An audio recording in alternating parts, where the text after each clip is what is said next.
Bonjour à tous, je vais vous présenter la borne de chez Feiri, achetée sur AliExpress pour 130 euros moi. Donc cette borne elle est pilotable à la volée, c'est-à-dire qu'on peut changer l'ampérage quand la voiture est en charge. Alors moi je charge une Zoé Phase 2. Alors ça tombe bien parce que cette Zoé elle a un petit bug, c'est qu'elle a tendance à perdre les programmations journalières de charge, c'est-à-dire que elle va se mettre à charger instantanément quand vous rentrez alors que vous aviez pourtant programmé la veille des charges la nuit par exemple. Donc voilà, elle est en charge immédiate alors qu'on l'avait mis en programme. Et je pense que c'est un conflit avec l'appli du téléphone enfin, je sais pas. Donc la parade, c'est cette borne qui maintenant, elle décide quand est-ce que ça démarre ou pas.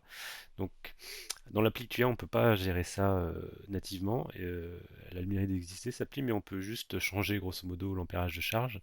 Malheureusement, la borne a un petit défaut, c'est que si vous descendez dans les 3 ampères, ça fonctionne. Si vous descendez de plus de 5 ampères, au moment de la charge, la borne va planter. Et voilà, comme ça. Donc dans Home Assistant, il y a une petite parade à ça que je vais vous montrer. Donc nous voici dans l'application Home Assistant. Alors ici j'ai une petite carte qui rappelle l'essentiel de la voiture. Euh, Si on va sur l'onglet voiture, j'ai plus d'infos, rien de magique. Ici du coup enfin, j'ai des lignes qui proviennent de la voiture et aussi de la borne. Alors d'ailleurs, on va aller dans les intégrations tout de suite. Ici, j'ai une intégration Renault qui n'est pas officielle, mais qui vous permet de remonter les infos de votre Renault. Alors j'imagine qu'il en existe pour toutes les marques. Celle-ci, en gros, vous inscrivez sur l'application My Renault, vous donnez vos codes à l'application non officielle, hein, et il vous remonte les infos de la Renault, pourcentage batterie, etc. Ici aussi j'ai Tuya Local, à ne pas confondre avec Local Tuya qui ne fonctionne pas. Tuya Local ça permet de récupérer en local toutes les informations de la borne ou tout autre appareil Tuya sans passer par un autre pays. Voilà, vous l'avez en local sur votre réseau et c'est perso. Donc toutefois, il faudra de toute façon configurer une première fois votre borne avec l'application Tuya. Mais une fois que c'est fait, vous n'avez plus besoin de l'application Tuya. Donc une fois qu'on remonte toutes ces infos, ici j'ai les infos de Renault, ici c'est la borne, ici c'est la borne aussi qui remonte la consommation depuis le dernier branchement. Donc ce soir en arrivant j'ai mis 3 kWh dans la voiture, c'est pas grand chose, mais bon, toujours ça de prix. Ici j'ai la puissance en watts fournie par la borne aussi, ce qui me permet de faire un joli graphe ici avec Shanky, c'est Shanky Card je crois, l'ADN.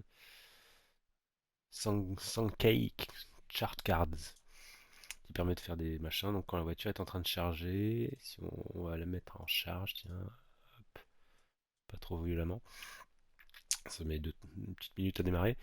Donc on va voir les watts qui apparaissent. Ici, je peux dire que je veux pas charger à 100% la voiture. Ça me permet sur les heures creuses de pas charger la voiture à 100%. L'idée c'est quand même de la charger avec les solaires. Ici donc j'ai l'ampérage. Voilà, je reviens vite fait sur. Et voilà, en fait, du coup, ça vous permet de faire de remonter l'info 1800 watts. Ça, c'est la bande qui vous le fournit. C'est toujours sympa. Bon, on va le mettre sur off parce qu'on est quand même la nuit sur la batterie de la maison. Ici, j'ai donc l'ampérage de charge voulu. Alors, en fait, ce que ça fait, comme je vous l'ai dit, ça c'est la borne. Mais si on fait moins 5 ampères d'un coup et que ça charge, ça plante. Du coup, en fait, ce bouton contrôle ce bouton. Et ça, c'est du code à moi qui, grosso modo, va un peu moins vite et empêche, c'est incrémente de 3 ou inversement moins 3 toutes les 3 secondes, je crois, dans le code. Donc voilà, c'est un petit bouton pour pas que ça plante. Ici, j'ai un sélecteur qui dit on, solaire, heure creuse, off. On ira voir dans le code ce que ça fait. Démarrer la clim, ça c'est Renault. Charged, ça c'est la bande qui le fournit. D'ailleurs, en fait, quand vous êtes sur off, info importante aussi, quand vous êtes sur off, et que quelqu'un arrive et se branche sur la borne, La borne, par défaut, elle n'a pas d'option. Dès que vous la branchez, elle démarre. C'est pas forcément ce qu'on veut. Donc en fait, mon petit code ici sur off va en permanence aller checker le statut de la borne. Et s'il voit un charging passer et qu'il est sur off, il ira remettre un stop, parce que ici ça sera passé en start, il ira remettre un stop pour que ça arrête de charger, puisque on lui demande de faire du off. Donc voilà, et donc voilà, voilà, autonomie, blablabla. Et puis bon, moi le code, rien de particulier. Ça c'est le code de la Zoé dans les automatisations.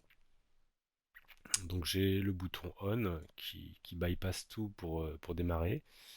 J'ai les heures creuses qui vont,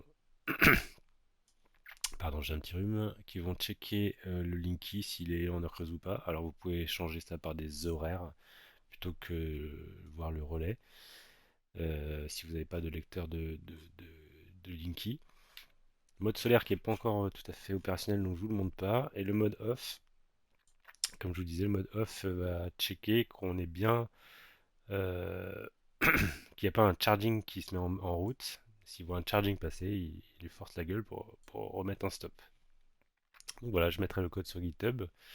Et la partie solaire viendra plus tard. Alors la partie solaire c'est un peu plus compliqué parce que grosso modo, grâce grâce à l'intégration Smart Photon, merci à eux, on récupère l'info des batteries et ça nous permet de voir si la batterie étant déjà en décharge, on va pas se mettre à charger la voiture. C'est-à-dire que les panneaux solaires produisent pas. Par contre, si par contre on a du positif, là on peut démarrer la charge. Et si on a beaucoup de positifs, on peut accélérer la charge. Et voilà, je vous fais pas un dessin, mais l'idée c'est de ne pas aller taper dans la batterie de la maison pour charger la Zoé. Donc pour l'instant ça fonctionne pas, donc je ne vais pas vous expliquer comment ça marche, mais le jour où ça fonctionne, je me ferai un plaisir de faire une vidéo là-dessus. Allez, à plus!